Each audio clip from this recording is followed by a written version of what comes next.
যার যেমনই বাড়িঘর থাকুক না কেন আমরা কিন্তু প্রত্যেকেই আমাদের বাড়িঘর সবসময় পরিষ্কার পরিচ্ছন্ন গুছিয়ে রাখারই চেষ্টা করি।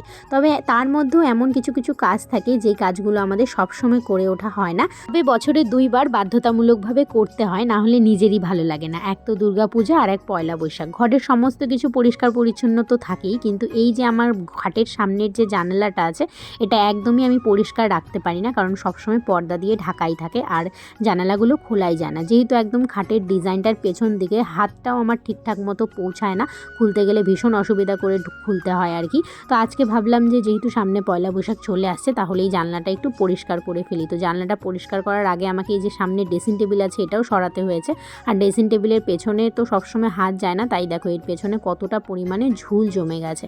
তো ঘরের যেহেতু সমস্ত কিছু পরিষ্কার করছি তো ভাবলাম ফ্যানটা কেন আর বাকি যায়, তো ফ্যানটাও একটু মুছে ফেললাম।